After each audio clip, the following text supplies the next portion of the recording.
നമസ്കാരം. സമഗ്ര വാർത്തകളുമായി ന്യൂസ് അറ്റ് 6 PM ആരംഭിക്കുന്നു. ആദ്യം തലക്കെട്ടുകൾ. ആരോഗ്യവകുപ്പ് ഡയറക്ടറുടെ സ്ഥലം മാറ്റത്തിൽ സംസ്ഥാന സർക്കാരിന് ആശ്വാസം. ഡോക്ടർ റീനയുടെ സ്ഥലം മാറ്റം ഹൈക്കോടതി ശരിവെച്ചു. ട്രൈബ്യൂണൽ ഉത്തരവ് റദ്ദാക്കി. ട്രൈബ്യൂണലിന്റെ സ്റ്റേ ഉത്തരവ് നടപടിക്രമങ്ങൾ പാലിക്കാതെയെന്ന് ഹൈക്കോടതി.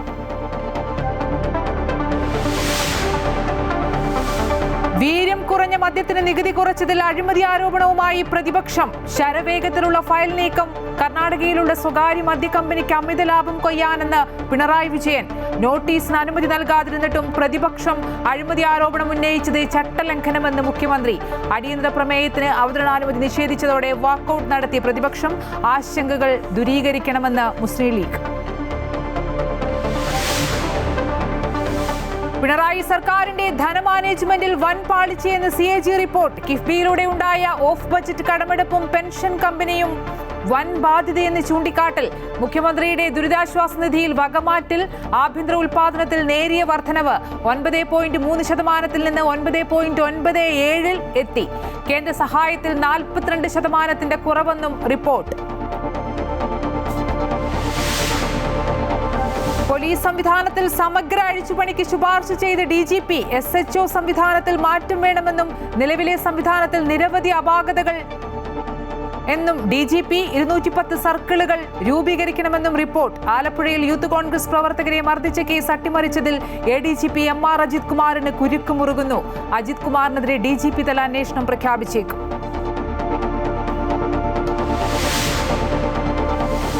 അയോധ്യ രാമക്ഷേത്രത്തിലെ സംഭാവന കൊള്ളയിൽ റിപ്പോർട്ട് തേടി പ്രധാനമന്ത്രി നരേന്ദ്രമോദി. പ്രാഥമിക അന്വേഷണ റിപ്പോർട്ട് പ്രധാനമന്ത്രിയുടെ ഓഫീസിന് കൈമാറി UP സർക്കാർ. ക്ഷേത്രത്തിന്റെ ഭരണ ചുമതല ജില്ലാ മജിസ്ട്രേറ്റിന് നൽകി. കാണിക്ക എണ്ണുന്നതിലും മാറ്റം വരുത്തി. श्री ममूटी कला फिल्म अभिनय.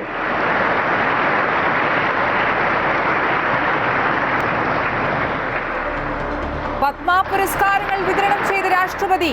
പത്മവിഭൂഷൺ ഏറ്റുവാങ്ങി P. നാരായണനും KT തോമസും. പത്മഭൂഷൺ സ്വീകരിച്ച് മമ്മൂട്ടിയും വെള്ളാപ്പള്ളി നടേശനും.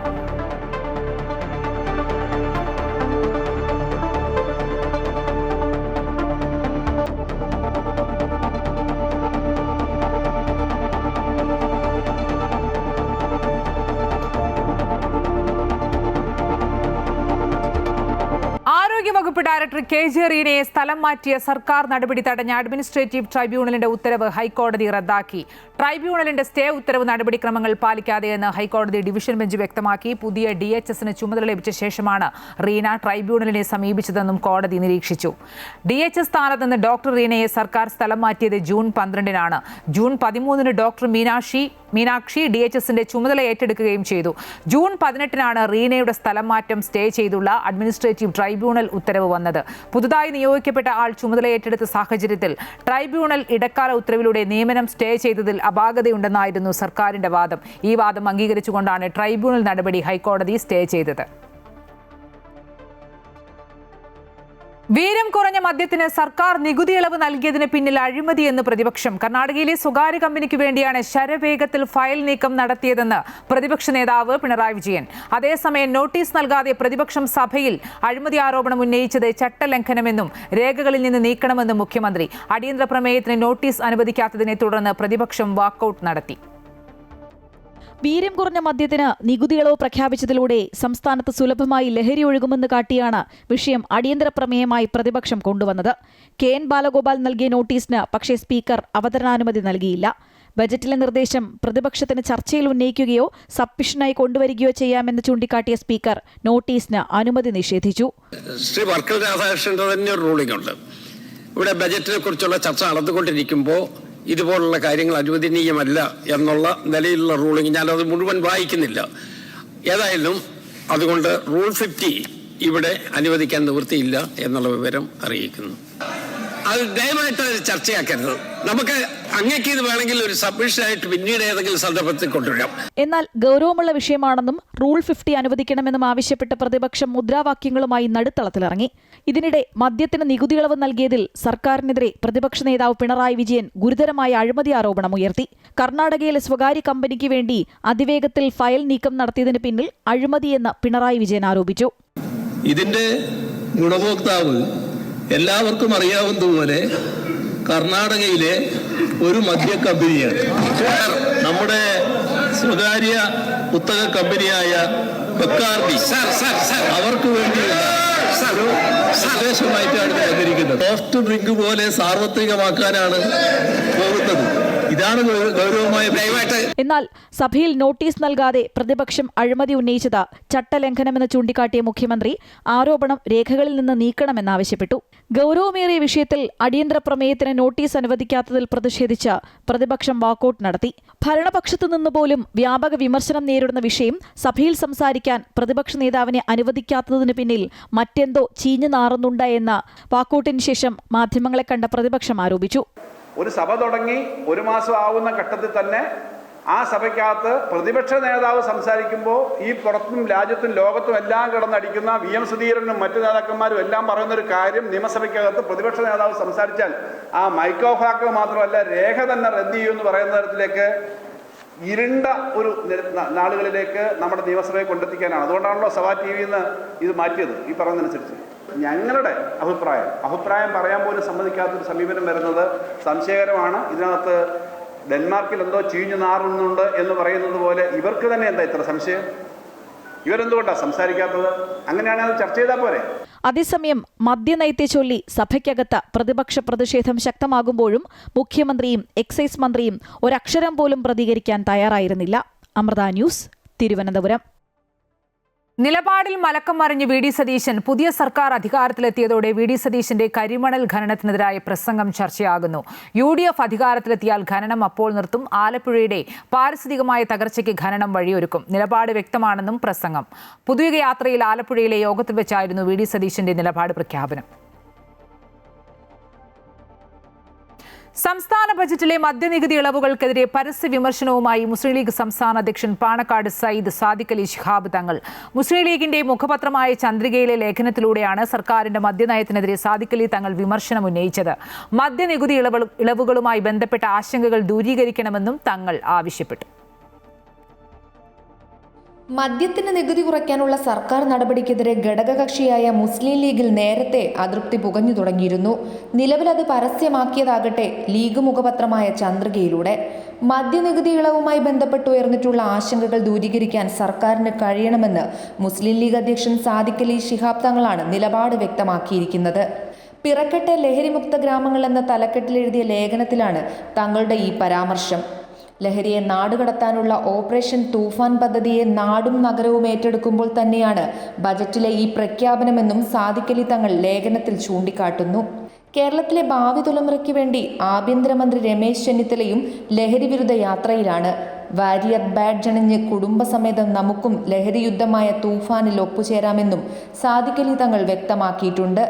സമസ്ത മുഖപത്രമായ സുപ്രഭാതത്തിലും ചന്ദ്രികയിലും ലേഖനം ഒരുപോലെ വന്നിട്ടുണ്ട്. നേരത്തെ കാന്തപുരം വിഭാഗത്തിന്റെ മുഖപത്രമായ സിറാജിലും മദ്യനയത്തിനെതിരെ രൂക്ഷ വിമർശനമുയർന്നിരുന്നു. സംസ്ഥാനത്ത് ലഹരിക്കെതിരെ ആഭ്യന്തര വകുപ്പ് സന്ധിയില്ലാ പടയോട്ടം നയിക്കുമ്പോൾ മുഖ്യമന്ത്രിയുടേത് ഏകപക്ഷീയമായ നടപടിയെന്ന് ചൂണ്ടിക്കാട്ടി കോൺഗ്രസിനുള്ളിലും പൊട്ടിത്തെറി തുടങ്ങിയിരുന്നു. കാർഷിക വിളകളിൽ നിന്നും പഴങ്ങളിൽ നിന്നും വീര്യം കുറഞ്ഞ മദ്യം ഉൽപ്പാദിപ്പിക്കാനുള്ള മുൻ LDF സർക്കാരിന്റെ ഭേദഗതികൾ അതേപടി നടപ്പാക്കാൻ സതീശൻ സർക്കാർ മുതിർന്നത് BJPക്കും CPMനും വൻ രാഷ്ട്രീയ ആയുധമാവുകയാണ്. അമൃത ന്യൂസ്, കോഴിക്കോട്. മദ്യം വീര്യം കൂടിയതാണെങ്കിലും കുറഞ്ഞതാണെങ്കിലും പൂർണ്ണ മദ്യനിരോധനമാണ് തങ്ങളുടെ നിലപാടെന്ന് കാന്തപുരം സമസ്ത സെക്രട്ടറി ഖലീൽ ബുഖാരി തങ്ങൾ. ഒരു ലഹരിയോടും യോജിക്കുന്നില്ലെന്നും അദ്ദേഹം പറഞ്ഞു. PM ശ്രീയിലെ അഭിപ്രായം മുഖ്യമന്ത്രിയെ അറിയിച്ചിട്ടുണ്ട്. PM ശ്രീ കഴിഞ്ഞ സർക്കാർ ഒപ്പിട്ടപ്പോൾ അന്നത്തെ പ്രതിപക്ഷം എതിർത്തിരുന്നു. അന്ന് എതിർത്ത കാരണത്തിൽ ഇപ്പോഴും മാറ്റം വന്നിട്ടില്ല. എന്താണ് മാറ്റം വരുത്തിയതെന്ന് സർക്കാർ പറയട്ടെ എന്നും അദ്ദേഹം പറഞ്ഞു. കഴിഞ്ഞ LDF സർക്കാരിന്റെ ധനമാനേജ്മെന്റിലെ വീഴ്ചകൾ നിരത്തി CAG റിപ്പോർട്ട്. മുഖ്യമന്ത്രിയുടെ ദുരിതാശ്വാസ നിധിയിൽ നിന്ന് 262 കോടി രൂപ വകമാറ്റിയെന്നും കിഫ്ബിയും പെൻഷൻ കമ്പനിയും വൻ ബാധ്യതയെന്നും CAG റിപ്പോർട്ട് ചൂണ്ടിക്കാട്ടുന്നു. കേന്ദ്ര സഹായത്തിൽ 42% കുറവുണ്ടായെന്നും എന്നാൽ ആഭ്യന്തര വരുമാനത്തിൽ നേരിയ വർധനവുണ്ടായതായും CAG റിപ്പോർട്ട് ചൂണ്ടിക്കാട്ടുന്നു. സംസ്ഥാനത്തിന്റെ സാമ്പത്തിക പ്രതിസന്ധിയുടെ ആഴം എത്രത്തോളമെന്ന് ചൂണ്ടിക്കാട്ടുന്ന CAG റിപ്പോർട്ടാണ് നിയമസഭയുടെ മേശപ്പുറത്ത് വെച്ചത്. 2024-25 വർഷത്തിൽ 3511 കോടി രൂപ തീർപ്പാക്കാത്ത ബാധ്യതയെന്ന് റിപ്പോർട്ട് ചൂണ്ടിക്കാട്ടുന്നു. LDF സർക്കാരിന്റെ ധനമാനേജ്മെന്റിലെ വീഴ്ചകൾ നിരത്തിക്കാട്ടുന്നതാണ് റിപ്പോർട്ട്. കിഫ്ബിയും പെൻഷൻ കമ്പനിയും വൻ ബാധ്യതയായി എന്ന് CAG റിപ്പോർട്ട് പറയുന്നു. 39,230 കോടി രൂപ ഓഫ് ബജറ്റിന്റെ കടബാധ്യതയായി കിഫ്ബിയിലുണ്ട്. മുഖ്യമന്ത്രിയുടെ ദുരിതാശ്വാസ നിധി വകമാറ്റിയെന്ന വെളിപ്പെടുത്തലും CAG റിപ്പോർട്ടിലുണ്ട്.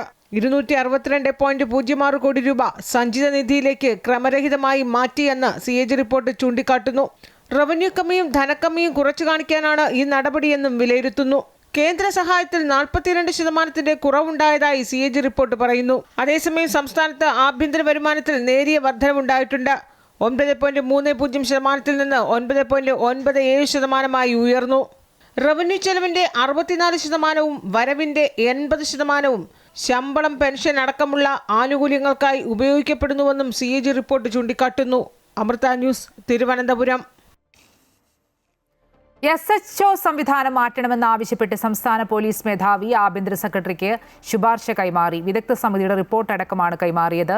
നിലവിലെ സംവിധാനത്തിൽ അപാകതകളുണ്ടെന്നും SHO സംവിധാനത്തിൽ സമഗ്ര മാറ്റം കൊണ്ടുവരണമെന്നും അദ്ദേഹം പറഞ്ഞു.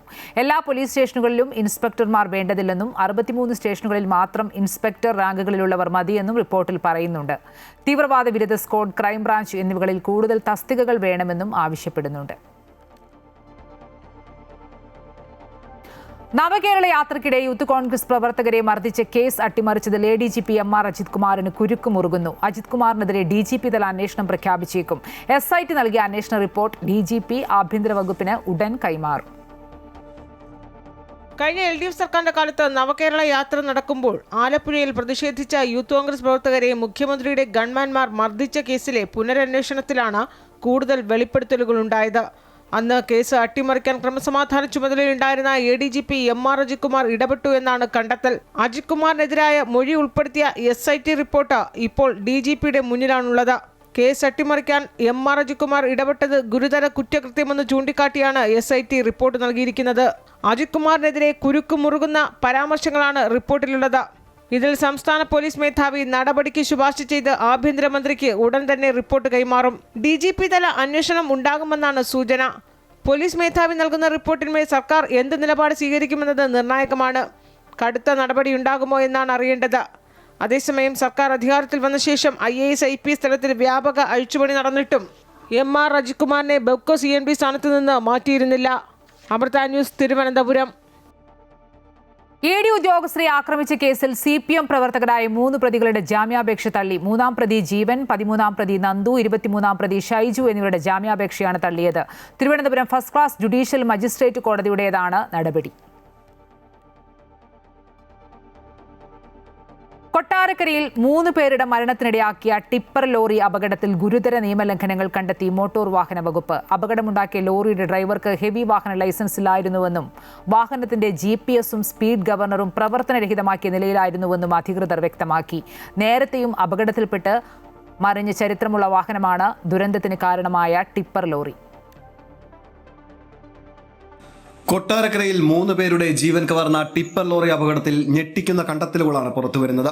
അപകട സമയത്ത് വാഹനം ഓടിച്ചിരുന്ന നിസാമിന് ഹെവി വാഹനങ്ങൾ ഓടിക്കാനുള്ള ലൈസൻസ് ഉണ്ടായിരുന്നില്ലെന്ന് മോട്ടോർ വാഹന വകുപ്പ് സ്ഥിരീകരിച്ചു. 1 മാസം മുൻപാണ് ഇയാൾ ഗൾഫിൽ നിന്ന് നാട്ടിലെത്തിയതെന്നും അന്വേഷണത്തിൽ വ്യക്തമായി. വാഹനത്തിന്റെ GPS-ഉം സ്പീഡ് ഗവർണറും ഓഫാക്കിയ നിലയിലായിരുന്നു. അമിത വേഗമാണ് അപകടത്തിന് പ്രധാന കാരണമെന്നാണ് മോട്ടോർ വാഹന വകുപ്പിന്റെ പ്രാഥമിക കണ്ടെത്തൽ. ഡ്രൈവർക്ക് ലൈസൻസ് ഇല്ലെന്നാണ് ഏറ്റവും വലിയ ദാരുണമായ സംഭവം. അദ്ദേഹം ഒരു ഹെവി ലൈസൻസ് ഹോൾഡർ അല്ല. ഹെവി ലൈസൻസ് ഹോൾഡർ അല്ലാത്ത ഒരാൾ ഒരു കാരണവശാലും ഈ വാഹനം ഓടിക്കാൻ പറ്റത്തില്ല. നമ്പർ 2, അദ്ദേഹം ഇപ്പോൾ ഗൾഫിലായിരുന്നു. കഴിഞ്ഞ 1 മാസം മുമ്പ് അദ്ദേഹം നാട്ടിലെത്തിയിരിക്കുന്നത്. അപ്പോൾ അതായത് വളരെ വർഷങ്ങൾക്ക് ശേഷം അദ്ദേഹം ആദ്യമായിട്ട് ഇന്ന് വണ്ടി ഓടിക്കുക. അദ്ദേഹത്തിൻ്റെ വീഴ്ച അപ്പോൾ സ്വാഭാവികമായിട്ട് ഒരു കാർ ഓടിക്കുന്ന പോലെ അല്ല. ഒരു ഹെവി ലൈസൻസ് ഓടിക്കുന്ന ഒരു എക്സ്പെർട്ടൈസേഷൻ അദ്ദേഹത്തിൽ ഇല്ലെന്നുള്ളതാണ് ബോധ്യപ്പെടുന്നത്. 17 വർഷം പഴക്കമുള്ള ടിപ്പർ ലോറി നേരത്തെയും അപകടത്തിൽപ്പെട്ട് മറിഞ്ഞിട്ടുണ്ട്. കൊല്ലം മുളവനയിൽ വെച്ചാണ് വാഹനം മുൻപ് അപകടത്തിൽപ്പെട്ടത്. നിയമലംഘനങ്ങളുടെ പേരിൽ ഈ വാഹനം മുമ്പും മോട്ടോർ വാഹന വകുപ്പിന്റെ നടപടികൾ നേരിട്ടിട്ടുണ്ടെന്നും ഉദ്യോഗസ്ഥർ അറിയിച്ചു. വാഹനത്തിലെ ടയറുകൾ പഴകിയതായിരുന്നുവെന്നും അനുവദനീയമായതിലും കൂടുതൽ മണ്ണ് കയറ്റിയിരുന്നുവെന്നും പരിശോധനയിൽ കണ്ടെത്തി. ഇതും അപകടത്തിന്റെ ആഘാതം വർദ്ധിപ്പിച്ച ഘടകങ്ങളായി വിലയിരുത്തുന്നു. അപകടത്തിന് പിന്നാലെ ടിപ്പർ ലോറിയുടെ ഫിറ്റ്നസ് റദ്ദാക്കിയിട്ടുണ്ട്. സംഭവത്തിൽ വിശദമായ അന്വേഷണം പുരോഗമിക്കുകയാണെന്ന് മോട്ടോർ വാഹന വകുപ്പും പോലീസും അറിയിച്ചു. അതേസമയം സ്കൂൾ സമയങ്ങളിലെ ടിപ്പർ ഗതാഗതത്തിന് നിയന്ത്രണം കൊണ്ടുവരുമെന്ന് ടിപ്പർ ഗതാഗത സമയം പുനഃപരിശോധിക്കുമെന്നും മന്ത്രിമാരും പറഞ്ഞു. സ്കൂൾ ടൈം ഇപ്പോൾ കേരളത്തിൽ 7 മണി മുതൽ തന്നെ കുഞ്ഞുങ്ങൾ സ്കൂളുകളിൽ പോകാനായിട്ട് ഇറങ്ങുന്നുണ്ട്. ആ സമയത്തൊക്കെ ഇതിന് ലോഡ് കയറ്റിയുള്ള വണ്ടികൾ വരുന്നത് തീർച്ചയായും ഭീഷണി തന്നെയാണ്. ഈ അപകടത്തിൻ്റെ പശ്ചാത്തലത്തിൽ ഗവൺമെൻറ് ഗൗരവമായി തന്നെ ഈ വിഷയം കൈകാര്യം ചെയ്യുകയും ഇനിയൊരു അപകടം ഉണ്ടാതിരിക്കാനുള്ള പരമാവധി മുൻകരുതലുകൾ എടുക്കുകയും ചെയ്യും. അമൃത ന്യൂസ്, കൊല്ലം. കൊട്ടാരക്കര നീലേശ്വരത്തെ ബസ് സ്റ്റോപ്പിൽ ടിപ്പർ ലോറി പാഞ്ഞു കയറിയ സമയത്ത് അവിടെ ഉണ്ടായിരുന്നവരിൽ ഒരാളായിരുന്ന അഞ്ജലി നിമിഷങ്ങൾക്കകം 3 ജീവനുകൾ കവർന്ന ദുരന്തത്തിൽ നിന്ന് ഭാഗ്യം കൊണ്ട് മാത്രം രക്ഷപ്പെട്ട അഞ്ജലി അപകടത്തിന്റെ ഞെട്ടിക്കുന്ന നിമിഷങ്ങൾ ഓർമ്മിക്കുന്നു. മരണത്തെ മുഖാമുഖം കണ്ട അനുഭവമാണ് അഞ്ജലിയുടെ വാക്കുകളിൽ നിറയുന്നത്. ടിപ്പർ ലോറിയുടെ അമിത വേഗത കാരണം ഒരു നാടിനെ നടുക്കിയ ദുരന്തം. ആ ദുരന്തത്തിൽ ആദ്യം രക്ഷാപ്രവർത്തനത്തിന് ഓടിയെത്തിയ അഞ്ജലിയാണ് ഇപ്പോൾ ഉള്ളത്. അഞ്ജലി, എന്തായിരുന്നു ആ സമയത്ത് സംഭവിച്ചത്? അഞ്ജലി എന്താ കണ്ടത്? ഞാൻ അവിടെ നിൽപ്പുണ്ടായിരുന്നു. എനിക്ക് 7:10 സിലബസിന് പോകാൻ നിൽക്കുമായിരുന്നു. അതിനകത്ത് പോകാൻ കുഞ്ഞുങ്ങളൊന്നും ഉണ്ടായിരുന്നു അതിൻ്റെ അകത്ത്. അന്നേരം ഇതിലേ കൂടെ വന്നിരുന്ന ഒരു ടിപ്പർ ലോറി ഭയങ്കര സ്പീഡിൽ വന്നതാണ്. ബ്രേക്ക് പിടിച്ചിട്ട് കിട്ടാഞ്ഞാണ് എന്താണെന്ന് അറിയത്തില്ല. ആ വളഞ്ഞ് കുഞ്ഞുങ്ങളുടെ ദേഹത്തോട്ടാണ് ആ ടിപ്പർ ലോറി വീണത്. അപ്പോൾ ഏതൊരു ഓപ്പോസിറ്റിൽ നിന്നാണ്ട് വന്ന ആ ബുള്ളറ്റിനകത്ത് ഒരു മാമ ഉണ്ടായിരുന്നു. അയാളെയും കൂടി ഇടിച്ച് നിരത്തിയായിരുന്നു. അപ്പോൾ എൻ്റെ അടുത്ത് 2 കുഞ്ഞുങ്ങളും കൂടെ ഉണ്ടായി. ഞാൻ അവരെയും കൊണ്ട് പെട്ടെന്ന് ഇങ്ങനെ ഓടി മാറുകയാണ് ചെയ്തത്. അപ്പം ഞാൻ പിന്നെ വീട്ടിൽ എൻ്റെ അമ്മയെ വിളിച്ചു. അമ്മ ഇതേപോലെ ഇവിടെ ജംഗ്ഷനിൽ ആക്സിഡൻറ്റ് നടന്നിട്ടുണ്ട് എന്ന് പറഞ്ഞു. അപ്പോൾ അമ്മയും പിന്നെ എല്ലാവരും കൂടെ ഓടി കയറി വന്നു. പിന്നെ നാട്ടിലെല്ലാം കൂടെ വന്ന് രക്ഷാപ്രവർത്തനമൊക്കെ നടത്തി. അപ്പം ഞാനും എൻ്റെ അനിയനും കൂടെ ആണെങ്കിൽ ആംബുലൻസിനെയും ഫയർഫോഴ്സിനെയൊക്കെ വിളിച്ച് അപ്പം നോൺ സ്പോട്ടിൽ തന്നെ അവർ വന്നു. അവിടെ 10-12 പിള്ളേരുണ്ടായിരുന്നു. കാരണം ആ ശ്രീവാസത്തിന് പോകാൻ പറ്റുന്ന പിള്ളേരായിരുന്നു അതിനകത്ത് കയറിയിരുന്നത്. അങ്ങനെ ഒരു 10-12 പിള്ളേരുണ്ടായിരുന്നു അവിടെ. ആ പെൺകുട്ടികളും ആൺകുട്ടികളും എല്ലാവരും ഉണ്ടായിരുന്നു. ഞാൻ കുറച്ച് അങ്ങോട്ട് അവിടെ എല്ലാം ബോയ്സ് എല്ലാവരും നിൽക്കുന്നതുകൊണ്ട് ഞാൻ കുറച്ച് അങ്ങോട്ട് മാറി അങ്ങ് നിന്ന്. അപ്പോൾ ആ മാറി നിന്നുകൊണ്ട് ഞാൻ രക്ഷപ്പെട്ട്. അതുകൊണ്ട് ആ കുഞ്ഞുങ്ങളെല്ലാം അതിനകത്ത് ആ ടിപ്പർ ലോറി വന്ന് ആ കുഞ്ഞുങ്ങളുടെ ദേഹത്തോട്ട് വന്ന് വളഞ്ഞങ്ങ് വീഴുമായിരുന്നു. അതിനകത്തോട്ട് നല്ല ഓവർ സ്പീഡായിരുന്നു ആ ലോറിക്ക് വന്നത്. ഞാൻ കണ്ടായിരുന്നു ഒരു കുഞ്ഞിൻ്റെ ഒരു ഫേസ് ഫുള്ളായിട്ട് പോവുകയൊക്കെ ചെയ്തായിരുന്നു അപ്പോൾ ആ സമയത്ത്. പിന്നെ അപ്പോൾ എൻ്റെ അടുത്ത് എല്ലാവരും പറഞ്ഞു അവിടെ നിൽക്കണം, ഞാൻ ഇനി മാറാൻ പറഞ്ഞു. കാരണം ഞാൻ ആ കണ്ടതിൻ്റെ പാനിക്കിലായിപ്പോയി. ഒന്നും ചെയ്യാൻ പറ്റാത്ത അവസ്ഥയായിപ്പോയി. പിന്നെ അമിത വേഗതയിലെത്തിയ ഒരു ടിപ്പർ ലോറിയാണ് ഇത്തരത്തിലൊരു അപകടം ഉണ്ടാക്കിയത്. ആ അപകടത്തിൽ രക്ഷാപ്രവർത്തനം നടത്തിയ അഞ്ജലി ആയിരുന്നു. അഞ്ജലിക്കൊപ്പം വേറെയും നാട്ടുകാരുണ്ടായിരുന്നു. പക്ഷേ ഇതൊക്കെ പറയുന്നത് അമിത വേഗതയിൽ എത്തുന്ന ഇത്തരം ടിപ്പർ ലോറികളെ നിയന്ത്രിക്കാൻ നമ്മുടെ സംവിധാനങ്ങൾക്ക് സാധിക്കുന്നില്ല എന്നുള്ള യാഥാർത്ഥ്യം കൂടിയാണ് ഇത്തരത്തിൽ ഒരു അപകടത്തിലേക്ക് കാര്യങ്ങളെ കൊണ്ടെത്തിച്ചത്. പ്രദീപ് വാളത്തുകളിനൊപ്പം സുധീഷ്, അമൃത ന്യൂസ്, കൊല്ലം. തൃശൂർ ആളൂരിൽ ഇലക്ട്രിക് സ്കൂട്ടറിൽ പോലീസ് ജീപ്പ് ഇടിച്ച് പരിക്കേറ്റ 2 വിദ്യാർത്ഥികളിൽ ഒരാൾ ചികിത്സയിലിരിക്കെ മരിച്ചു. ആളൂർ ആനത്തടം പീണിക്കപ്പറമ്പിൽ രാജുവിന്റെ മകൻ ജൂവിനാണ് മരിച്ചത്. 16 വയസ്സായിരുന്നു. അപകടത്തിൽ ഗുരുതരമായി പരിക്കേറ്റ തയ്യിൽ വീട്ടിൽ അനന്തകൃഷ്ണൻ എറണാകുളം ആസ്റ്റർ മെഡിസിറ്റി ആശുപത്രിയിൽ ചികിത്സയിലാണ്. പോലീസ് ഡാൻസ് ആപ്പ് സംഘം സഞ്ചരിച്ചിരുന്ന വാഹനമാണ് ഇടിച്ചത്. ജൂൺ 15-നായിരുന്നു സംഭവം. റോഡിന്റെ വലതുവശത്തേക്ക് തിരിഞ്ഞ ഇലക്ട്രിക് സ്കൂട്ടറിൽ പുറകിൽ നിന്ന് വന്ന ജീപ്പ് ഇടിക്കുകയായിരുന്നു.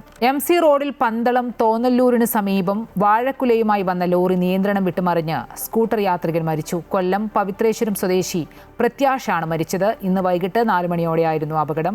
കൊട്ടാരക്കര ഭാഗത്തേക്ക് പോയ ലോറി മുന്നിലുണ്ടായിരുന്ന സ്കൂട്ടർ യാത്രക്കാരനെ ഇടിച്ചിട്ട ശേഷം ഇലക്ട്രിക് പോസ്റ്റിലിടിച്ചു മറിയുകയായിരുന്നു. റോഡരികിൽ നിർത്തിയിട്ടിരുന്ന 2 കാറുകളിലും ലോറി ഇടിച്ചു. ഗുരുതരമായി പരിക്കേറ്റ പ്രത്യാഷിനെ ആശുപത്രിയിൽ എത്തിച്ചെങ്കിലും ജീവൻ രക്ഷിക്കാനായില്ല.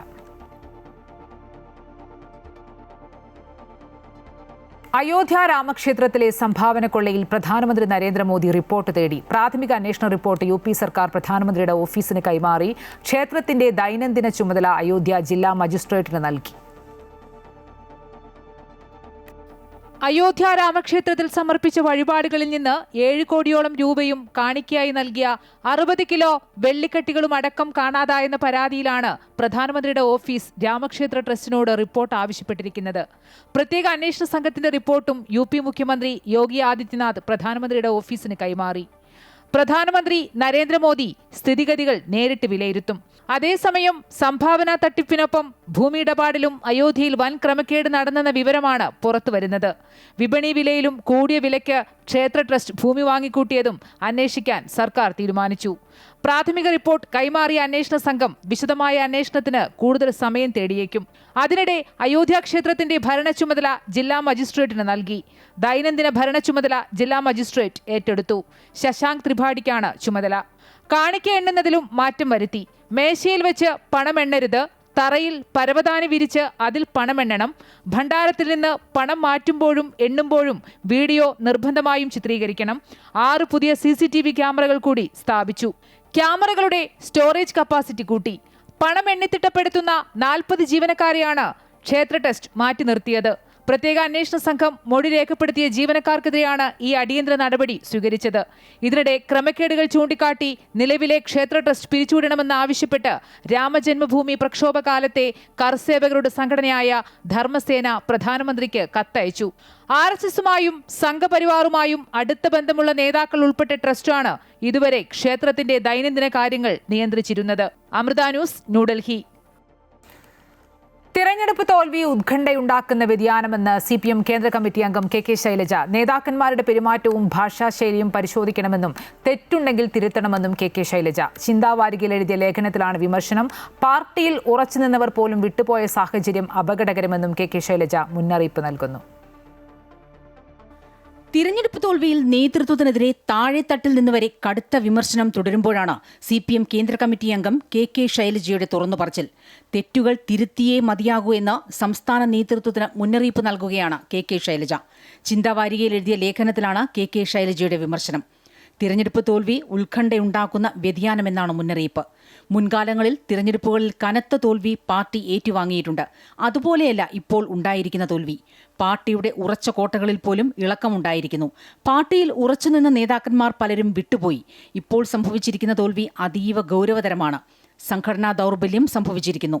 നേതാക്കളുടെ പെരുമാറ്റവും ഭാഷാശൈലിയും പരിശോധിക്കണമെന്നും ശൈലജ പറയുകയാണ്. തെറ്റുകൾ സംഭവിച്ചിട്ടുണ്ടെങ്കിൽ തിരുത്തണമെന്നും ഓർമ്മിപ്പിക്കുന്നു. സ്ഥാനാർത്ഥി നിർണയവേളയിലും തോൽവിക്ക് ശേഷവും സംസ്ഥാന സെക്രട്ടേറിയറ്റിൽ നേതൃത്വത്തിനെതിരെ KK ശൈലജ കടുത്ത വിമർശനം ഉയർത്തിയിരുന്നു. പേരാവൂരിൽ തന്നെ മത്സരിപ്പിച്ചത് മനഃപൂർവ്വം തോൽപ്പിക്കാനാണെന്നും നേതൃത്വത്തിനെതിരെ ആഞ്ഞടിച്ചിരുന്നു. ഇപ്പോൾ ചിന്താവാരികയിൽ എഴുതിയ ലേഖനത്തിലും നേതൃത്വത്തിനെതിരായ രൂക്ഷ വിമർശനം തന്നെയാണുള്ളത്. സംസ്ഥാന നേതൃത്വം തയ്യാറാക്കിയ തിരഞ്ഞെടുപ്പ് അവലോകന റിപ്പോർട്ടിന്മേൽ കീഴ്ഘടകങ്ങളിൽ ഉൾപ്പെടെ ചർച്ച നടക്കുമ്പോഴാണ് KK ശൈലജയുടെ ലേഖനം ശ്രദ്ധേയമാകുന്നത്. അമൃത ന്യൂസ്, തിരുവനന്തപുരം. വടകര കാഫീർ സ്ക്രീൻഷോട്ട് കേസിൽ റിമാൻഡിൽ കഴിയുന്ന ജിതിൻ ഭാസ്കറിന്റെ ജാമ്യാപേക്ഷ കോടതി തള്ളി. വടകര ഫസ്റ്റ് ക്ലാസ് മജിസ്ട്രേറ്റ് കോടതിയാണ് ജിതിന്റെ ജാമ്യാപേക്ഷ തള്ളിയത്. ജാമ്യത്തിനായി ജിതിൻ മേൽക്കോടതിയെ സമീപിക്കും. 2 വിഭാഗങ്ങളുടെയും വാദം ഇന്നലെ പൂർത്തിയായിരുന്നു. കേസിലെ പ്രതി ജിതിൻ ഭാസ്കറിന് ജാമ്യം നൽകുന്നതിനെ പ്രത്യേക അന്വേഷണ സംഘം കോടതിയിൽ ശക്തമായി എതിർത്തു. വ്യാജ സ്ക്രീൻഷോട്ട് നിർമ്മിച്ചതിലും നവമാധ്യമങ്ങളിലൂടെ ആദ്യം പ്രചരിപ്പിച്ചതിലും ജിതിൻ ഭാസ്കറിന് നേരിട്ട് പങ്കുണ്ടെന്നാണ് അന്വേഷണ സംഘത്തിന്റെ കണ്ടെത്തൽ. കൂടുതൽ ആളുകളിലേക്ക് അന്വേഷണം വ്യാപിപ്പിക്കേണ്ടതുണ്ടെന്നും അതിനാൽ പ്രതിക്ക് ജാമ്യം അനുവദിക്കരുതെന്നും പ്രോസിക്യൂഷൻ വാദിച്ചു. പ്രതി തെളിവുകൾ നശിപ്പിക്കാനുള്ള സാധ്യതയും പിന്നീട് കൂടുതൽ തുടരന്വേഷണത്തിന് പ്രതി ജുഡീഷ്യൽ കസ്റ്റഡിയിൽ തന്നെ വേണമെന്നുള്ള ആവശ്യം പ്രോസിക്യൂഷൻ ഉയർത്തിയിരുന്നു. ഈ ഒരു ഘട്ടത്തിൽ പ്രതിക്ക് ജാമ്യം കിട്ടുന്നത് പരാതിക്കാരനെ സംബന്ധിച്ചോളം പരാതിക്കാരന്റെ ഇൻട്രസ്റ്റും അടക്കം നമ്മൾ പ്രോസിക്യൂഷൻ പറഞ്ഞിട്ടുണ്ട്. ഫോറൻസിക് പരിശോധനകൾക്കായി ജിതിൻ ഭാസ്കറിന്റെ ഫോൺ തിരുവനന്തപുരത്തേക്ക് അയച്ചിട്ടുണ്ട്. 2024 ലോക്സഭാ തിരഞ്ഞെടുപ്പ് സമയത്ത് ഷാഫി പറമ്പിൽ MPക്കെതിരെ വ്യാജ സ്ക്രീൻഷോട്ട് നിർമ്മിച്ച് വർഗീയ പ്രചരണം നടത്തിയെന്നാണ് പരാതി. പ്രത്യേക അന്വേഷണ സംഘമാണ് കേസ് അന്വേഷിക്കുന്നത്. അമൃത ന്യൂസ്, കോഴിക്കോട്. ഡൽഹിയിൽ 10 വയസ്സുകാരിയെ ടാക്സി ഡ്രൈവർ തട്ടിക്കൊണ്ടുപോയി ക്രൂരമായി പീഡിപ്പിച്ചു കൊലപ്പെടുത്തി. മഹ്റൗളിയിൽ റോഡരികിൽ കുടുംബത്തോടൊപ്പം ഉറങ്ങിക്കിടന്ന 10 വയസ്സുകാരിയെയാണ് ടാക്സി ഡ്രൈവർ തട്ടിക്കൊണ്ടുപോയത്. CCTV ദൃശ്യങ്ങൾ കേന്ദ്രീകരിച്ച് നടത്തിയ അന്വേഷണത്തിൽ പ്രതിയെ പോലീസ് പിടികൂടി. ബബ്ലു എന്ന ടാക്സി ഡ്രൈവർ പെൺകുട്ടിയെ വിജനമായ സ്ഥലത്തെത്തിച്ച് ലൈംഗികമായി പീഡിപ്പിച്ച ശേഷം കഴുത്ത് ഞെരിച്ച് കൊലപ്പെടുത്തിയെന്നാണ് പോലീസ് റിപ്പോർട്ട്. തിങ്കളാഴ്ച രാവിലെയാണ് പെൺകുട്ടിയെ കാണാനില്ലെന്ന് പരാതി രക്ഷിതാക്കൾ പോലീസിന് നൽകിയത്. ഗുഡ്ഗാവ് ഫരീദാബാദ് റോഡിലെ വനപ്രദേശത്ത് നിന്നാണ് പെൺകുട്ടിയുടെ മൃതദേഹം കണ്ടെത്തിയത്. പാലക്കാട് ചാലിശ്ശേരി കപ്പൂരിൽ 8 വയസ്സുകാരിയെ വസ്ത്രം തരാമെന്ന് പറഞ്ഞ് വീട്ടിൽ വിളിച്ചു വരുത്തി പീഡിപ്പിച്ചയാൾ പിടിയിൽ. ലീഗ് നേതാവ് ഷിഖുബുദ്ദീനാണ് പിടിയിലായത്. വീട്ടിൽ ആരുമില്ലാത്ത സമയം ദളിത് പെൺകുട്ടിയെ വിളിച്ചു വരുത്തുകയായിരുന്നു. കുട്ടി അലറി വിളിച്ച് വീട്ടിൽ നിന്ന് ഇറങ്ങി ഓടുകയായിരുന്നു. ഇന്നലെയാണ് സംഭവം. കേരള തീരത്ത് അപകടത്തിൽപ്പെട്ട MSC എൽസ 3 കപ്പൽ അപകടത്തിൽ ആശങ്ക രേഖപ്പെടുത്തി ഹൈക്കോടതി. അപകടത്തിൽപ്പെട്ട കപ്പലിൽ നിന്ന് 2 കണ്ടെയ്നറുകൾ ചോർന്നിട്ടുണ്ടെന്ന് റിപ്പോർട്ടുകളിൽ വ്യക്തമാണെന്ന് കോടതി വ്യക്തമാക്കി. ശക്തമായ കടൽക്ഷോഭത്തിലും വലിയ തിരമാലകളിലും പെട്ട് ഈ കണ്ടെയ്നറുകൾ എങ്ങാനും തീരത്തേക്ക് അടിച്ചു കയറുകയും അത് അവിടെയുള്ള ആരെങ്കിലും തുറന്നു നോക്കുകയും ചെയ്താലുണ്ടാകുന്ന ഗുരുതരമായ പ്രത്യാഘാതം എന്തായിരിക്കുമെന്ന് ഹൈക്കോടതി ആശങ്ക ഉന്നയിച്ചു. കേരള തീരത്ത് അറബിക്കടലിൽ MSc എൽസ 3 കപ്പൽ മുങ്ങിയിട്ട് 1 വർഷം പിന്നിട്ടിട്ടും സമഗ്രമായ പരിസ്ഥിതി ആഘാത പഠനം നടത്താത്തതിനെയും കോടതി ശക്തമായി വിമർശിച്ചു. KSRTCയിൽ പ്രിയദർശിനി സൗജന്യ യാത്ര തുടങ്ങിയതോടെ വൻ നഷ്ടത്തിലായി കാസർകോട്ടെ സ്വകാര്യ ബസ്സുകൾ G-ഫോം നൽകി സർവീസ് നിർത്തിവെക്കാൻ തുടങ്ങി. 15 സ്വകാര്യ ബസ് ഉടമകൾ ഇന്ന് G-ഫോം നൽകി. ജൂലൈ 1 മുതൽ കാസർകോട്ടെ 200ഓളം സ്വകാര്യ ബസ്സുകൾ സർവീസ് നിർത്തിവെക്കും. സ്വകാര്യ ബസ്സുകളുടെ ത്രൈമാസ നികുതി അടവിന്റെ കാലപരിധി ജൂൺ 30-ന് അവസാനിക്കവെയാണ് സർവീസുകൾ വൻ നഷ്ടത്തിലായത് കണക്കിലെടുത്ത് കാസർകോട്ടെ സ്വകാര്യ ബസ് ഉടമകൾ ഇനി നികുതി അടയ്ക്കേണ്ടെന്ന് തീരുമാനിച്ച് G-ഫോം നൽകാൻ തുടങ്ങിയത്. 1 വർഷം വരെ സർവീസ് നടത്തുന്നില്ലെന്ന് G-ഫോം എഴുതി നൽകിയ സ്വകാര്യ ബസ് ഉടമകൾ അമൃത വാർത്തകളോട് പ്രതികരിച്ചു. വണ്ടി G-ഫോം കൊടുത്ത് റിസിറ്റാണത്. എനിക്ക് വണ്ടി മൈൻറ്റൻസ് ആക്കാൻ കഴിയുന്നില്ല. നല്ലോണം കളിച്ച കുറഞ്ഞുണ്ട്. 23-24 വണ്ടിക്ക് ഇപ്പോൾ 16 മുകളിൽ പോകുന്നില്ല. അപ്പോൾ ഒരു ട്രിപ്പ് 10 ട്രിപ്പ് മുകളിൽ പോകുന്നില്ല. അതുകൊണ്ട് എനിക്ക് എന്നും ഒഴിഞ്ഞ് കിട്ടുന്നില്ല. അതുകൊണ്ട് വണ്ടി മൈൻഡ് ആക്കത്തേതുകൊണ്ട് ആ ബസ് കയറ്റി വെച്ചിട്ടുണ്ട്. പുതിയ ബസ് 2025 ആഗസ്റ്റ് ലാസ്റ്റ് ഇറങ്ങിയ വണ്ടിയാണ്. ആകെ 8 മാസം വണ്ടി റോഡിൽ ഓടിയത്. ജൂൺ 30 കഴിയുന്നതോടെ കാസർഗോഡ്, ഹൊസ്ദുർഗ് താലൂക്കുകളിലായി 200ഓളം ബസ്സുകൾ G-ഫോം നൽകി സർവീസ് നിർത്തിവെക്കുമെന്ന് ബസ് ഓണേഴ്സ് അസോസിയേഷൻ അറിയിച്ചു. നിലവിൽ 15 ബസ്സുകൾ G-ഫോം നൽകി കഴിഞ്ഞു. സ്വകാര്യ ബസ്സുകൾ കൂട്ടത്തോടെ നിർത്തലാക്കുന്നത് പല റൂട്ടുകളിലും കോളേജ് വിദ്യാർത്ഥികൾ, സ്കൂൾ കുട്ടികൾ എന്നിവരുടെ യാത്രയെ സാരമായി ബാധിക്കും. മംഗലാപുരം കണ്ണൂർ റൂട്ടിൽ 8 മാസം മുൻപ് സർവീസ് തുടങ്ങിയ പുതിയ സ്വകാര്യ ബസിന്റെ ഉടമയടക്കം G-ഫോം നൽകി കഴിഞ്ഞു. കാസർകോട്ടെ 5 ബസ്സുകളുടെ ഉടമ 2 ബസ്സുകളുടെ സർവീസ് അവസാനിപ്പിക്കുവാൻ തീരുമാനിച്ചു. ഇപ്പൊ നാളെ മറ്റേ G-ഫോം കൊടുക്കുന്നത് 3 വണ്ടി കൊടുക്കേ വേണം. 5 വണ്ടിയുണ്ട്. 5 വണ്ടി ഞങ്ങൾക്ക് പിന്നെ ഒരേ ഉള്ളോട്ട് റൂട്ടിൽ പോകുന്ന വണ്ടി ഇല്ലാഞ്ഞിട്ട് ഒന്ന് മുള്ളേരി വരെ വരും. ബാക്കിയുള്ള വണ്ടി ഇങ്ങോട്ട് വരില്ല. ആളൊന്നും ഇല്ലാതെ ആ സ്ഥിതിക്ക് എത്തിയിട്ടുണ്ട്. എങ്ങനെ മുമ്പോട്ട് പോകണം നമുക്കറിയില്ല. പിന്നെ ഗവൺമെന്റ് എന്തെങ്കിലും തീരുമാനമെടുത്ത് നമ്മളെ രക്ഷിക്കണം. അവർ കാഞ്ഞങ്ങാട്, കളനാട്, കാസർഗോഡ്, തലപ്പാടി, നീലേശ്വരം, പയ്യന്നൂർ, ബന്തെടുക്ക, കാസർഗോഡ് റൂട്ടുകളിലെല്ലാം KSRTCയുടെ പ്രിയദർശിനി സൗജന്യ യാത്ര തുടങ്ങിയതോടെ സ്വകാര്യ ബസ്സുകൾ വൻ നഷ്ടത്തിലാണ്. Amrita news, Kasaragod. Rubber board ചെയർമാനായി N. ഹരി ചുമതലയേറ്റു. കോട്ടയത്തെ റബ്ബർ ബോർഡ് ഹെഡ് ഓഫീസിലെത്തിയാണ് ചുമതലയേറ്റത്. റബ്ബർ കൃഷി വ്യാപനത്തിനും യുവാക്കളെ റബ്ബർ കൃഷിയിലേക്കും റബ്ബർ അധിഷ്ഠിത വ്യവസായങ്ങളിലേക്കും ആകർഷിക്കുന്നതിന് കേന്ദ്ര സംസ്ഥാന സർക്കാരുകളുമായി ചേർന്ന പദ്ധതികൾ ആവിഷ്കരിക്കുമെന്നും N. ഹരി പറഞ്ഞു. രാവിലെ 11:45 റബ്ബർ ബോർഡിന്റെ പുതിയ ചെയർമാൻ N. ഹരി കോട്ടയത്തെ റബ്ബർ ബോർഡ് ഹെഡ് ഓഫീസിലെത്തി ചുമതലയേറ്റത്. കുടുംബാംഗങ്ങൾക്കും ജില്ലയിൽ നിന്നുള്ള BJP നേതാക്കൾക്കും ഒപ്പമെത്തിയ N. ഹരിയെ rubber board executive director M. വസന്തകേശന്റെ നേതൃത്വത്തിൽ സ്വീകരിച്ചു. റബ്ബർ കാർഷിക മേഖലയിലും റബ്ബർ ബോർഡിന് മുന്നിലും നിലവിലുള്ള പ്രതിസന്ധികൾ വലുതാണെന്ന് ചെയർമാനായി ചുമതലയേറ്റ ശേഷം N. ഹരി പറഞ്ഞു. ആളുകൾക്ക് റബ്ബർ വില സംബന്ധിച്ച് ആശങ്കകൾ ഉണ്ട്. തെറ്റായ അഭ്യൂഹങ്ങൾ മാറ്റി ആളുകളെ കൃഷിയിലേക്ക് തിരികെ കൊണ്ടുവരിക എന്നതാണ് പ്രധാനം. 1947 റബ്ബർ ആക്റ്റാണ് ഇപ്പോഴും പിന്തുടരുന്നത്. റബ്ബർ ബില്ല് പാസ്സാകുന്നതോടെ വിപണിയിൽ ബോർഡിന് ഇടപെടാൻ കഴിയും. ഇതോടെ വിലയിൽ സ്ഥിരത ഉണ്ടാകും. RPSകളെയും റബ്ബർ ബോർഡ് ഫീൽഡ് ഓഫീസുകളെയും ശാക്തീകരിക്കേണ്ടതുണ്ടെന്നും N. ഹരി പറഞ്ഞു. സ്വാഭാവികമായും വിവിധങ്ങളായിട്ടുള്ള പദ്ധതികൾ ആവിഷ്കരിച്ചുകൊണ്ട് ഒന്ന് ഇപ്പോൾ വലിയ രീതിയിലുള്ള ഒരു അഭ്യൂഹങ്ങളൊക്കെ ഈ കർഷകരുടെ ഭാഗത്തുണ്ട്. അതുകൊണ്ടാണ് അൺടാപ്ഡ് ആയിട്ടുള്ള സ്ഥലങ്ങൾ കിടക്കുകയും ആവർത്തന കൃഷികൾ നടത്താതിരിക്കുകയൊക്കെ ചെയ്യും. നമുക്ക് ഉൽപാദന മേഖല വർദ്ധിച്ചാൽ മാത്രമാണ് നമുക്ക് മുന്നോട്ട് പോകാനായിട്ട് സാധിക്കുക. യുവാക്കളെ റബ്ബർ കൃഷിയിലേക്കും റബ്ബർ അധിഷ്ഠിത വ്യവസായങ്ങളിലേക്കും ആകർഷിക്കുന്നതിന് വേണ്ട പദ്ധതികൾ ആവിഷ്കരിക്കും. ഇതിനായി കേന്ദ്ര സംസ്ഥാന സർക്കാരുകളുടെ സഹകരണം തേടും. റബ്ബർ ട്രെയിനിംഗ് ഇൻസ്റ്റിറ്റ്യൂട്ടിന്റെ സഹകരണത്തോടെ യുവാക്കൾക്കായി പരിശീലന പരിപാടികൾ സംഘടിപ്പിക്കുമെന്നും N. ഹരി പറഞ്ഞു. സ്റ്റാർട്ടപ്പ് ആയിക്കോട്ടെ, മുദ്രയായിക്കോട്ടെ, അങ്ങനെയുള്ള ലോണുകൾ അവൈലബിൾ ആണ്. അതുകൂടാതെ അവർക്ക് റോ മെറ്റീരിയൽസ് കൊടുക്കുക, അവരുടെ അതുകൊണ്ടായിട്ടുള്ള ഉൽപ്പന്നങ്ങൾ വിപണി കണ്ടെത്തി കൊടുക്കുന്നതും റബ്ബർ ബോർഡിൻ്റെ ഒരു ജോലിയായി കാണണം എന്നുള്ളതാണ് എൻ്റെ അഭിപ്രായം. കാരണം അതിനുള്ള സാധിക്കും. അപ്പം അവരെ അത്തരം മേഖലയിലേക്ക് പിടിച്ചു കൊണ്ടുവരണം എന്നുള്ളതാണ് യുവാക്കളെ കൊണ്ടുവരാൻ വേണ്ടി ഞാൻ ആഗ്രഹിക്കുന്ന എൻ്റെ ഒരു കാഴ്ചപ്പാട്. റബ്ബർ ട്രെയിനിംഗ് ഇൻസ്റ്റിറ്റ്യൂട്ടിന്റെ പ്രവർത്തനം കൂടുതൽ കാര്യക്ഷമമാക്കുമെന്നും റബ്ബർ ടാപ്പിംഗ് മേഖലയിലെ തൊഴിലാളി ക്ഷാമം പരിഹരിക്കുന്നതിനായി പദ്ധതി ആസൂത്രണം നടത്തുമെന്നും N. ഹരി പറഞ്ഞു. കോട്ടയം പള്ളിക്കത്തോട് സ്വദേശിയായ N. ഹരി 3 വർഷമായി റബ്ബർ ബോർഡ് എക്സിക്യൂട്ടീവ് അംഗമായിരുന്നു. അമൃത ന്യൂസ്, കോട്ടയം.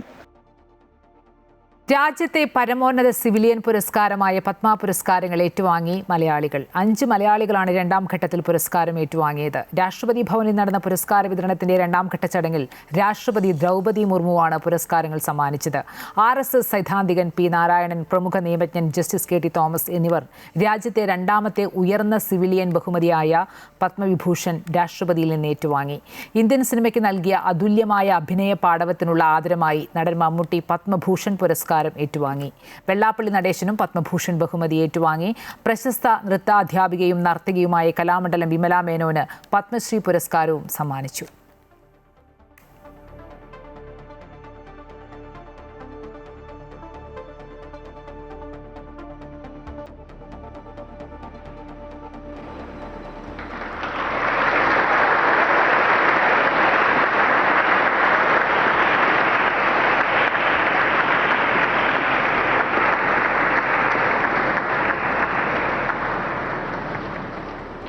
श्री वेल्लापल्ली नटेशन लोक कार्य.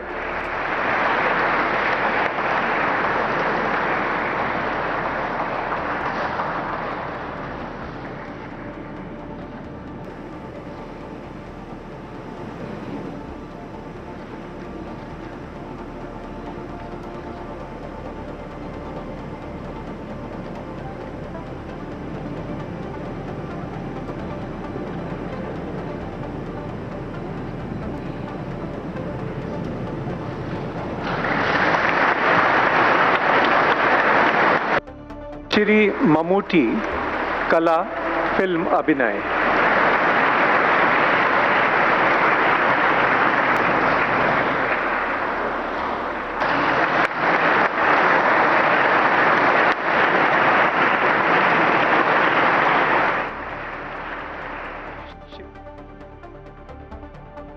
താരസംഘടനയായ അമ്മയുടെ ഭാരവാഹിത്വത്തിലേക്ക് ഇനി താനില്ലെന്ന് നടി അൻസിബ ഹസൻ സോഷ്യൽ മീഡിയയിലൂടെ പങ്കുവച്ച കുറിപ്പിലാണ് അൻസിബ നിലപാട് വ്യക്തമാക്കിയത്.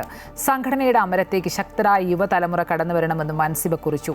സ്നേഹത്തിന് നന്ദി, പുതിയ തുടക്കങ്ങൾക്കായി വഴിമാറുന്നു, മാറ്റം അനിവാര്യമാണ്, അത് കരുത്തുള്ള യുവതലമുറയിൽ നിന്നാകട്ടെ എന്ന തലക്കെട്ടോടെയാണ് അൻസിബ തന്റെ കുറിപ്പ് പങ്കുവച്ചിരിക്കുന്നത്. അൻസിബയ്ക്ക് പിന്തുണയുമായി സംവിധായകൻ കമൽ. അൻസിബ കാര്യഗൗരവമുള്ള കുട്ടിയെന്നും അൻസിബയ്ക്കെതിരെ ചിലർ ഉയർത്തിയ ആരോപണം ആശങ്കപ്പെടുത്തുന്നതാണെന്നും അത് മലയാള സിനിമയിൽ ഒരിക്കലും സംഭവിക്കാൻ പാടില്ലാത്തതാണെന്നും കമൽ പറഞ്ഞു. ഒളിഞ്ഞും തെളിഞ്ഞും മലയാള സിനിമയിൽ സംഘപരിവാറിന്റെ അനുരണങ്ങൾ ഉണ്ട്. ചില ആശയങ്ങൾ അടിച്ചേൽപ്പിക്കാൻ ശ്രമിക്കുന്നത് വലിയ ഭവിഷ്യത്ത് സൃഷ്ടിക്കുമെന്നും അദ്ദേഹം പറഞ്ഞു. അൻസിബ എന്ന് പറയുന്ന കുട്ടി അവരുടെ മതവുമായിട്ട് ബന്ധപ്പെട്ടിട്ട് അതിനകത്ത് നിന്ന് അവർ തീവ്രവാദിയാണ്, ജിഹാദിയാണ് എന്നുള്ള ഒരു പ്രസ്താവന പത്രമാധ്യമങ്ങളിലൊക്കെ കാണുകയുണ്ടായി. അത് എന്നെ ശരിക്കും പറഞ്ഞാൽ ആശങ്കപ്പെടുത്തുന്നുണ്ട്.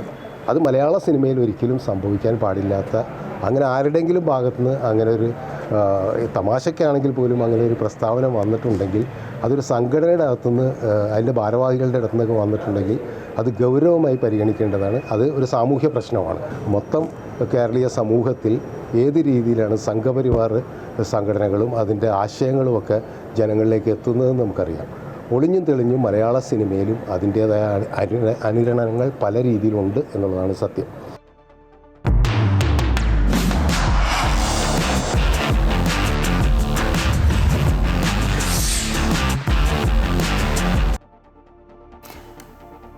ലോകകപ്പ് ഫുട്ബോളിൽ ഇന്ന് രാത്രി 10:30 ഗ്രൂപ്പ് കെയിൽ പോർച്ചുഗൽ ഉസ്ബെക്കിസ്ഥാനെ നേരിടും. ഹൂസ്റ്റൺ സ്റ്റേഡിയത്തിലാണ് മത്സരം. ആദ്യ മത്സരത്തിൽ കോങ്കോയുടെ സമനില വഴങ്ങിയാണ് പോർച്ചുഗൽ ഇന്നിറങ്ങുന്നത്. കൊളംബിയയുടെ ആദ്യ മത്സരത്തിൽ 1-3 പരാജയപ്പെട്ട ഉസ്ബെക്കിസ്ഥാന് ഗ്രൂപ്പിൽ മുന്നിലെത്താൻ ഇന്നത്തെ ജയം അനിവാര്യമാണ്.